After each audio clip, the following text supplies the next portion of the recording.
ازيكم عاملين ايه؟ يا رب دايما تكونوا بخير وبأحسن حال. اهم حاجة كده نبدأ بالفيديو بتاعنا بالصلاة على النبي عليه افضل الصلاة والسلام.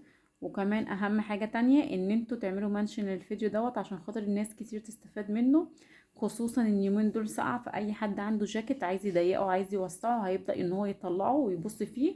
عشان خاطر لو انت هتضايقيه او يحصل فيه حاجة زي زميلتنا اللي عملت اللي بعتت لي كومنت دوت وبعتت لي صورة الجاكيت اللي هي مضايقاه، فقالت ان هي ضايقته، وبعد ما ضايقته لقيته من جوه مش معدول، من بره كده شكله مش معدول. فانا خمنت، انا مش عارفه اذا كان الجاكيت اللي معاها ده مبطن ولا لا، بس هو شكله ان هو مبطن وشكله ان هي ضايقته، ويعني بتركايه كده ناقصه منها. فانا ايه هقول لكم عليها عشان خاطر اي حد عايز يضايق الجاكيت بتاعه بنفسه يعرف ايه الطريقه الاحترافيه ان انت ممكن تخيطي تضيقي بيها الجاكيت او توسعيه من غير ما اي حد يعرف ان انت لعبه في الجاكيت ده. فاهم حاجه ما تنسوش تصلوا بينا على النبي عليه افضل الصلاه والسلام، وتردوا عليا في الكومنتات عشان خاطر تقولوا لي اذا كان الفيديو الشرح بتاعي وصل لحضرتك ولا لا. ولو في حاجه واقفه عندك ممكن تبعتيلي وان شاء الله هرد عليكي برضو. وسامحيني لو كنت اتاخرت عليكي في الفيديو، بس انا بحب ارد بالفيديو بيكون ايه حاجه عمليه انا هعملها عشان خاطر يبقى الرد واضح. فيلا بينا نخش كده ونشوف. بصي حضرتك انا جبتلك جاكيت اهو عندي متبطن. وطبعا الجاكيت اللي انتي كنت عاملاه ان هو كان واضح قوي ان هو من تحت كده من الجنب، من الجنب والكم مزرزر كده، لان في غلط حضرتك عملتيه بس انتي مش واخده بالك. انا مش عارفه اذا كنت انتي فكيتي البطانه بتاعه الجاكيت وبدات ان انتي تخيطي الجاكيت خياطه مستقيمه ما بين الكم اللي هو ده يا جماعه، الكم من هنا خياطه مستقيمه كده، ونزلتي على الجسم من تحت، الجسم من تحت. فعشان كده عمل معاكي اللي هي الشدة ما بين الكم وما بين الجسم، تحسي ان هي معبعبة كده من تحت الباط. فانت اذا تكرمتي هترجعي تفكي تاني الجاكيت وهتعملي زي ما انا هعمل بالظبط. انا بصي الجاكيت اللي عندي ده انا هبدأ اوسعه ومش هضيقه، يعني انا هبدأ اوسع هما الاتنين نفس فكرة التجميع، بس هيختلف ان انا هوسع وانت حضرتك هتضيقي. بصي حضرتك الجاكيت ده بصي الكم بتاعه بيتركب على المقفول، اي حاجه فيها بطانه يا جماعه والزياده بتاعتها اللي انت هتبقى زياده من جوه فبتتعمل الكم بتاعها على المقفول، اللي هو ان انا باخد المسافه بتاعتي ببدا ان انا افك الكم.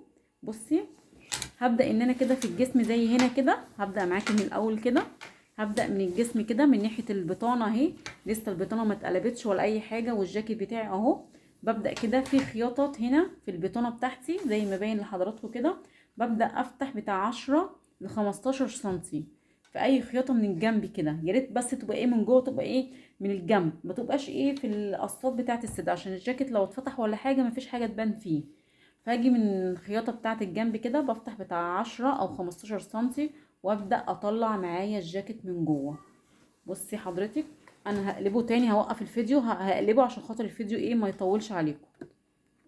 بصي كده اهو حضرتك ال 15 سنتي اللي انا فتحتهم اهي، وهبدا ادخل ايدي كده اهو، وابدا اطلع حته حته كده بالراحه معايا كده اسايسه، يعني ابدا كده اسلت فيه ايه حته حته كده، شايفه اهو بطلع معايا اهو، بيطلع بكل سلاسه أهو بالراحه خالص.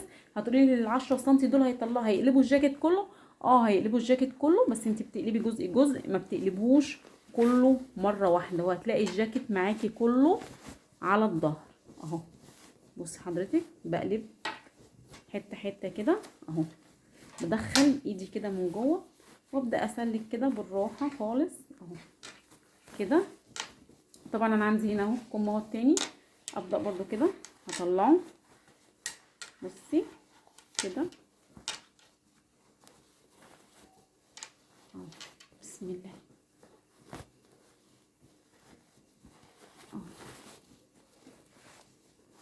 كده. انا قلبت الجاكيت بتاعي كله اهو على الخياطات بتاعتي اهو، بس كده ادخل بس اللياقه بتاعتي كده، واديني انا قلبت الجاكيت كله اهو على الظهر، شايفه حضرتك قلبته كله على الظهر اهو ماشي. باجي بقى من الخياطه اللي عندي الجنب هنا اهي، ببدا افصل. هو طبعا اوريدي ان الكم مفصول عن الجسم زي ما حضراتكم كده شايفين، يعني الخياطه دي متقفله لوحديها. ولو في زياده زي ما انت شايفه اهو، في زياده اهو، بصي زياده قد ايه، اللهم بارك، كتير جدا. وفي الكم برضو في زياده، فلازم طالما هنا في زياده لازم يبقى هنا في زياده، عشان خاطر لما اجي اوسع الاقي حاجه اوسع منها برضو في الكم، الجيرو بتاع الكم مع الجيرو بتاع ايه تحت الباط. لما اجي اضيق برضو ببدأ بقى ايه، لو الكم بتاعي، لو الجاكيت بتاعي مش مبطن، طبعا انا ما بعملش، ما بفكش بطن ولا اي حاجه لان هي اصلا مش موجوده فيه. فببدأ اعمل ايه بقى، ابدأ افك افصل الكم عن الجسم، افصل الكم عن الجسم، وابدأ اخد الخياطات بتاعتي بتاعت الجيرو اللي هضيقها في الجسم بتاعي. اي خياطه انا عايزاها ببدأ ان انا ايه اروح مخيطاها، وابدأ اقيس الجيرو بتاع الجسم، واجي عند الكم من عند الجيرو بتاع الكم من فوق هنا، وابدأ اخد نفس المقاس اللي انا عملته على الجسم، وببدأ اسيب فيه سنتي واحد بس زيادة. هو الجواكت دايما الكم بيبقى ازيد بايه بحاجات بسيطة كده. وابدأ ايه اخيط معايا، اضيق الكم بتاعي لوحده، واضيق الجسم بتاعه لوحده، وابدأ ادخل بقى الاتنين مع بعض كده. بعد ما اضيق ده وده، اجيب الخياطة بتاعت الجنب مع خياطة الجيرو من تحت اللي هو الكم من تحت، ماشي. وابدا احط الاتنين مع بعض. وانا بحط الاتنين مع بعض ابدا اجيب الخياطه دي واحده يمين والتانية اللي هي بتاعت الكم شمال، ما احطش الاتنين على بعض عشان خاطر ما يتعملش تخانه. وبصوا باخد حرف صغنن خالص من هنا كده وخيط، وباخد من هنا برضو حرف صغير وبخيط، وبطبق كده وبطبق كده، شايفين؟ وابدا اخيط الجيرو بتاعي كده. خلاص الكم بتاعي اتظبط معايا وركبته. وطبعا انا خدت التدقيق بتاعي. ببدأ اقلب الجاكيت بتاعي على الوش، وابدأ اخيط تاني تحت البطانة بتاعتي، واكني ما عملتش اي حاجة ولا لعبت في الجاكيت ولا اي حاجة حصلت.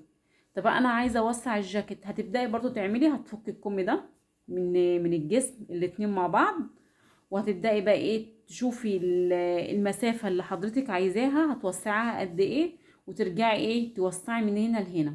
انا هوقف الفيديو، هبدأ ان انا افك بس عشان خاطر الفيديو بس. هي الفيديوهات دلوقتي على التيك توك ما بقتش المدة بتاعتها تزيد عن 10 دقايق، فانا مش عايزة ايه اطول عن العشر دقايق، وهرجع لك على طول.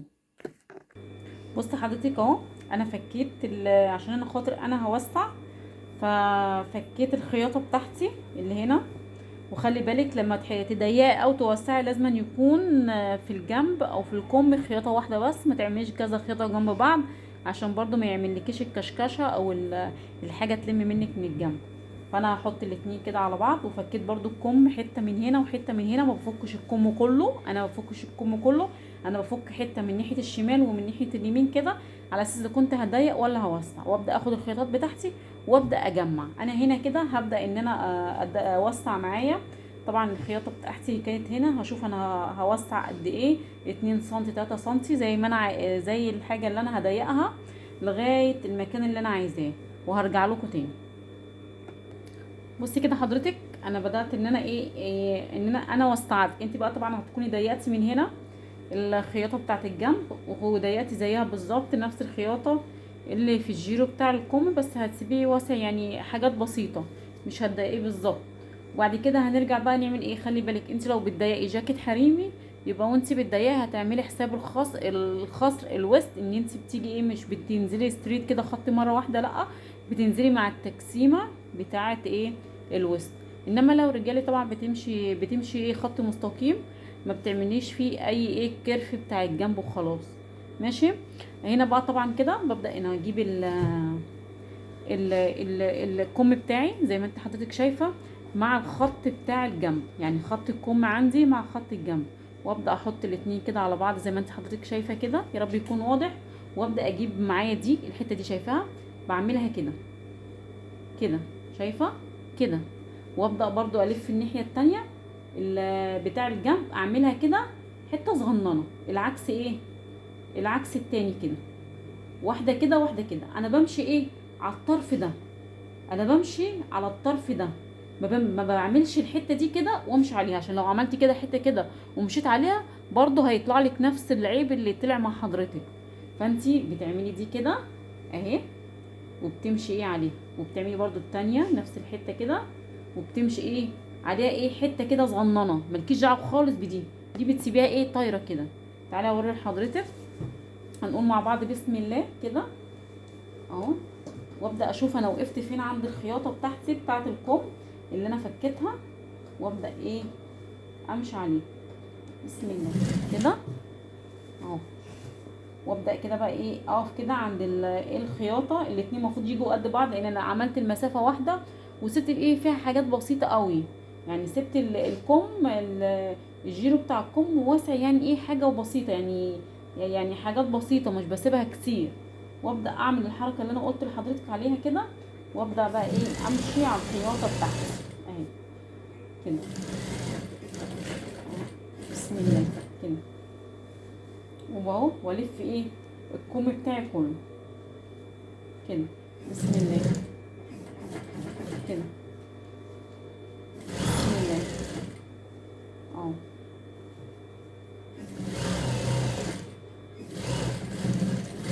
بس كده اجي من هنا بقى. بصي حضرتك ادي الكم اهو، شايفه الكم بتاعي ده كده ايه زياده منفصله عن الجسم، الكم الزياده بتاعته منفصله عن الجسم. تعالي بقى انا هقلب الجاكيت واوريكي شكله من جوه عامل ازاي. بس ما تنسيش تصلي بينا على النبي، ولو الفيديو عجبك ما تنسيش تمنشني بيه لاي حد من صحابك، عشان خاطر الخير ما يقفش عندك انت بس، وناس كتير جدا تستفاد منه. وتدعي لي بقى دعوه حلوه كده من قلبك. ويا سلام لو دخلتي عندي على الصفحه هتلاقي في لينك تشتركي فيه، هتلاقي نفسك ان انت اشتركت عندي في القناه بتاعتي. بتنزل برضو الحاجات كتير، وبتبقى يعني بالتفاصيل اكتر ما بنزلها هنا. هناك بتبقى بتفاصيل موضحه عن هنا بكثير. فيلا بينا نشوف شكله من جوه عامل ازاي. يلا هقلبه وارجع لكم. بصي انا كنت هقلبه بعد كده ارجع لك، لا بس انا الصراحه يعني ما رضيتش اعمل كده، فهوريكي عشان خاطر ممكن في ناس تتلخبط وهي بتعدله.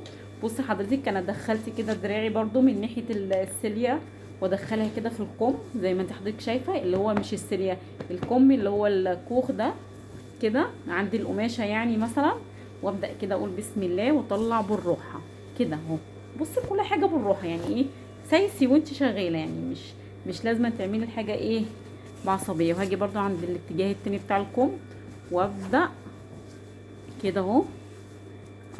وابدا كده ايه اطلع معايا. اهم حاجه وانت شغاله دايما تذكري الله وتسمي وتصلي وتسلمي على سيدنا محمد عليه افضل الصلاه والسلام، لان والله الحاجات دي بتفرق كتير جدا معانا، لان المهنه دي بتشد الاعصاب بتاعه الواحد. فلازما وانت شغاله تبقي شغاله هاديه ومطمئنه. وخلي بالك الذكر ده حاجه كويسه جدا، وهتهديكي وتخليكي تشتغلي وتركزي احسن ما تتكلمي في التليفون او تقعدي تزعقي لاي حد مع العيال زي ما انا بعمل في اوقات كتير. بصوا كده بدات ان انا ايه طلعت الجاكيت بتاعي اهو، شايفين اهو. اللهم بارك الحمد لله. بس كده طلع اهو. تعالي بقى نشوف بقى الشكل والحلويات اهو. بصوا انا ما نضفتش الجنب خالص يا جماعه، شايفين اهو. حد هيطلع يقول لي طب ما انتي وسعتي انتي ما ضيقتيش. ما انا هقول لكم يا جماعه، انت لو خدت بالك من الفيديو هتلاقي اصلا ان انا مضيقه اصلا جوه، يعني في زياده تاني جوه، يعني في زياده جوه هنا وزياده جوه هنا. بس انا عشان انا اتبعت الخطوات اللي انا كنت شغاله بيها في الاول بنفس الخطوات دي، فلما جيت وسعت والزياده التانية جوه فما عملتليش اي مشكله خالص. فتصلوا بينا على النبي عليه افضل الصلاه والسلام. وديكي شايفه اهو اللهم بارك جميل جدا. ولو بقى هتيجي كده تروحي راجعه تاني تعملي ايه الحته اللي انت فكتيها اهو دي، ترجعي تحطيها تحت المكنه وتخيطيها، ولا من شاف ولا من دري، ومحدش هيعرف انت عملتي حاجه. والجاكيت هيبقى عليكي جميل جدا.